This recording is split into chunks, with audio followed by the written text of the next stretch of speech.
ఆంధ్రప్రదేశ్ బౌలర్లు చెలరేగడంతో రంజీ మ్యాచ్లో మధ్యప్రదేశ్ జట్టు కేవలం 35 పరుగులకే ఆలౌట్ అయింది. ఓ దశలో 35కు 3గా ఉన్న జట్టు మరో పరుగు కూడా జత చేయకుండా అదే పరుగు వద్ద ఆలౌట్ కావడం గమనార్హం.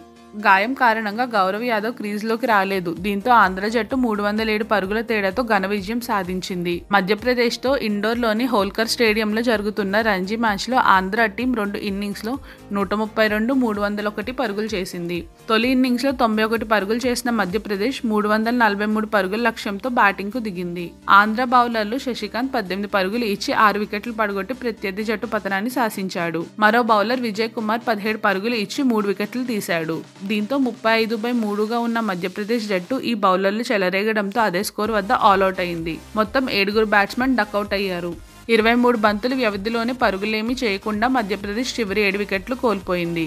మధ్యప్రదేశ్ కెప్టెన్ నమజ్ ఓజా జట్టు స్కోర్ 1 వద్ద తొలి వికెట్గా వెనుదిరగగా కేవలం ఆర్యమన్ బిర్లా 12, యష్ దూబే 16 మాత్రమే 2 అంకెలు స్కోర్ చేశారు. 6 పరుగులే అత్యధిక భాగస్వామ్యం కావడం గమనార్హం. తొలి ఇన్నింగ్స్లో 6 వికెట్లతో చెలరేగిన ఆంధ్ర బౌలర్ గిరినాథ్ రెడ్డికి రెండో ఇన్నింగ్స్లో బౌలింగ్ చేసే అవకాశం రాలేదు. 2010-11 సీజన్లో రాజస్థాన్తో జరిగిన మ్యాచ్లో హైదరాబాద్ జట్టు కేవలం 21 పరుగులకే ఆలౌట్ అయిన విషయం తెలిసిందే.